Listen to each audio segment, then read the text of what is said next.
Rasulullah Shallallahu Alaihi Wasallam cepat tidur dan cepat bangun. Rasulullah Shallallahu Alaihi Wasallam tidak menganjurkan umatnya untuk bergadang. Hal itu yang melatari beliau tidak menyukai berbincang-bincang dan makan sesudah waktu Isya. Jika sudah waktu tidur, maka Rasulullah Shallallahu Alaihi Wasallam akan cepat tidur. Tidur yang tepat di malam hari kira-kira adalah sesuai istirahat setelah sholat Isya, kurang lebih pukul 21.30. Kemudian kira-kira pukul 3.00 sudah bangun di per-3 malam untuk sholat malam. Dengan demikian, waktu yang digunakan untuk tidur adalah kurang dari 8 jam. Dalam konteks ini, penggunaan waktu 24 jam dalam satu hari satu malam adalah sepertiga untuk bekerja, sepertiga untuk beribadah kepada Allah, dan sepertiga lagi adalah untuk tidur yang cukup. Tentu saja, Rasulullah sering berpuasa.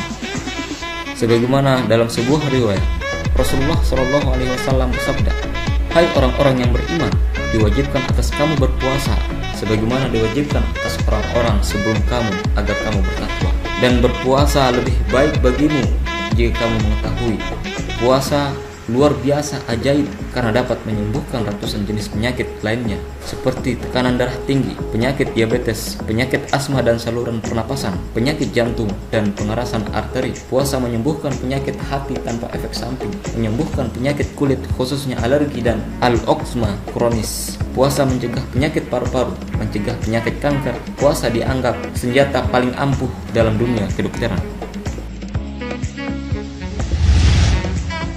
Tidak pemarah. Sebagaimana dikutip dari nasihat Rasulullah Shallallahu Alaihi Wasallam, jangan marah, diulangi 3 kali. Ini menunjukkan hakikat kekuatan seseorang bukanlah terletak pada jasad, tapi pada kebersihan jiwa. Tidak mudah marah juga terbukti menyehatkan tubuh. Menjaga kebersihan. Rasulullah Shallallahu Alaihi Wasallam senantiasa tampak bersih dan rapi. Setiap Kamis atau Jumat, beliau mencukur rambut halus di pipi, memotong kuku, bersiwak, serta memakai minyak wangi. Rasul juga sangat menjaga kebersihan mulut dan gigi melalui sunnah beliau, yaitu bersiwak, yang hingga sampai sekarang dianut oleh umatnya. Menjaga pola makan.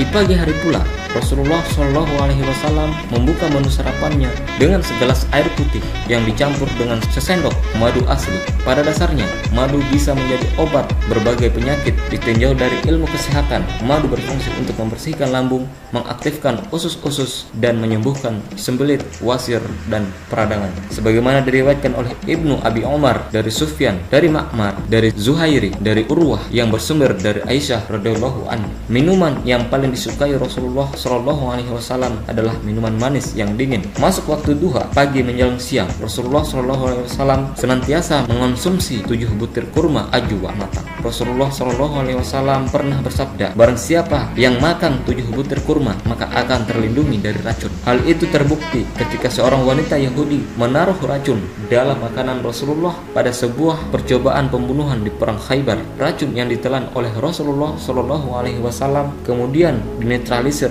oleh zat-zat yang terkandung dalam kurma. Salah seorang sahabat, Bishr ibnu Al-Barra, yang ikut makan tersebut akhirnya meninggal, tetapi Rasulullah Shallallahu Alaihi Wasallam selamat dari racun tersebut. Diriwayatkan oleh Mahmud bin Khailan dari Abu Ahmad Az-Zubair, Rasulullah Shallallahu Alaihi Wasallam bersabda, makanlah minyak zaitun dan berminyaklah dengannya, sesungguhnya ia berasal dari pohon yang diberkah. Dan diriwayatkan pula oleh Abu Nuaim, keduanya menerima dari Sufyan, dari Abdullah bin Isa, dari seorang laki-laki ahli Syam yang bernama Aqqa, yang bersumber dari Abi Usair radhiyallahu anhu. Di malam hari, menu utama makan malam Rasulullah adalah sayur-sayuran. Secara umum, sayuran memiliki kandungan zat dan fungsi yang sama, yaitu menguatkan daya tahan tubuh dan melindungi dari serangan penyakit. Rasulullah Shallallahu Alaihi Wasallam tidak langsung tidur setelah makan malam. Beliau beraktivitas terlebih dahulu supaya makanan yang dikonsumsi masuk lambung dengan cepat dan baik sehingga mudah dicerna. Caranya juga bisa dengan sholat.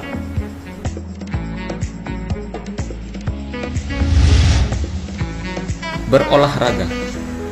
Rasulullah pun melakukan berbagai jenis olahraga yang menunjukkan bahwa tubuh beliau tidak hanya sehat tetapi juga kuat. Beliau pernah berlomba lari, bertanding gulat, juga memanah. Sebagaimana diriwayatkan, Rasulullah Ketahuilah bahwa yang dimaksud kekuatan itu adalah memanah. Beliau mengucapkan 3 kali. Hadis riwayat Muslim. Di dalam hadis lain juga dijelaskan, kamu harus belajar memanah karena memanah itu termasuk sebaik-baik permainan. Hadis riwayat Bazzar dan Tabrani.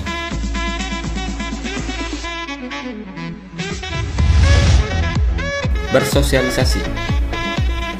Sebuah studi di Harvard School of Public Health menemukan bahwa pria berusia 70 tahunan yang memiliki hubungan sosial yang baik memiliki kemungkinan lebih kecil mengalami kerusakan atau penyakit jantung. Kita semua mengetahui bahwa Rasulullah memiliki banyak sahabat dan senantiasa menjaga silaturahim dengan karib kerabat serta bertetangga dengan baik. Bersosialisasi juga merupakan salah satu tips menjaga kesehatan ala Rasulullah yang patut kita tiru.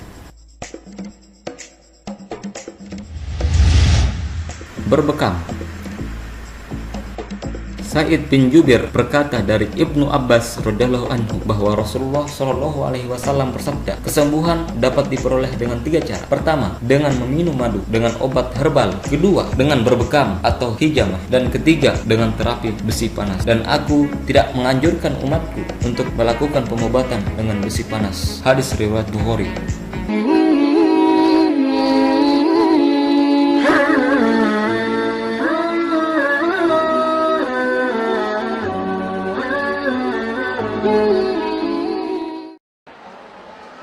Ada beberapa jenis minuman yang bisa Anda minum untuk menguatkan atau membuat tubuhnya itu kehilangan, tanda kutip, perasaan laparnya.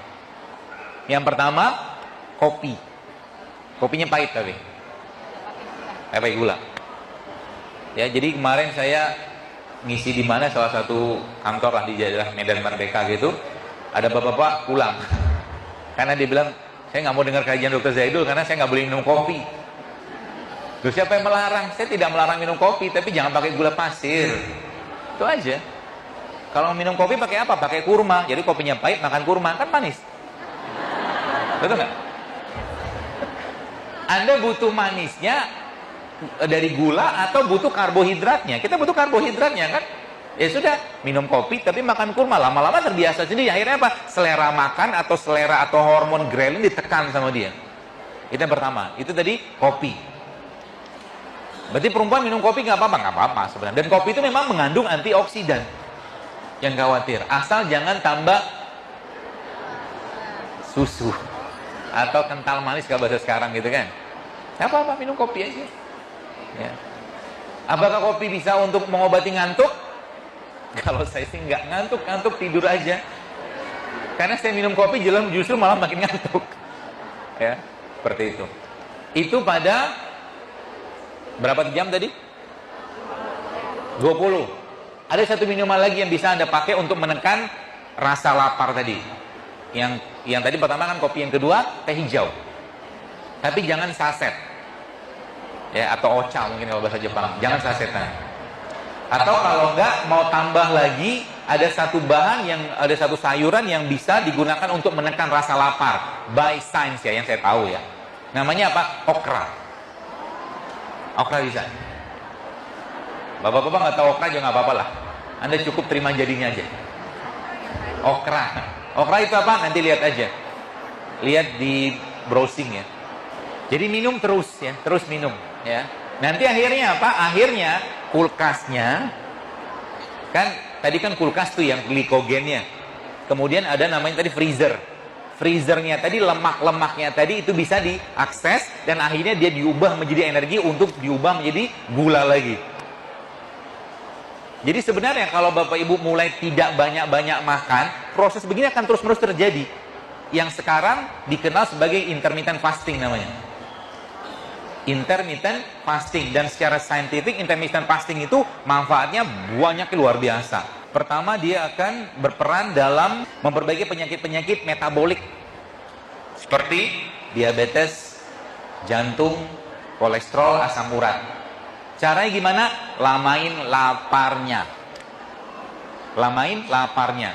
By hour of 20 yang saya pahami dan saya baca itu pada 20 jam, dan dia masih ngasup minuman ya, bukan nggak makan tapi minum. Maka apa yang terjadi? Tubuhnya di situ disebutkan berubah menjadi fat burning machine.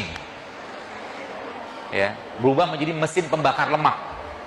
Kalau mesin pembakar lemak sudah muncul, maka growth hormone juga akan muncul karena sudah berubah fase puasa tadi, dan subhanallah apa yang terjadi? Badannya akan menjadi kekar. Apakah gara-gara ini perempuan juga bisa ikut-ikutan kekar? Enggak. Sebenarnya kita akan butuh ya. Kekar itu maksudnya laki-laki ada testosteron, perempuan ada estrogen. Tapi itu butuh waktu dengan exercise. Tapi maksudnya growth hormonnya muncul. Kalau growth hormone muncul, bagus sekalian, maka apa yang terjadi? Yang terjadi dia akan memakan sel-sel yang rusak. Jadi sebenarnya gampang sekali ya kalau kita mau sehat itu. Asal apa? Asal mau mengurangi makan dan ngerti yang dimakan itu apa.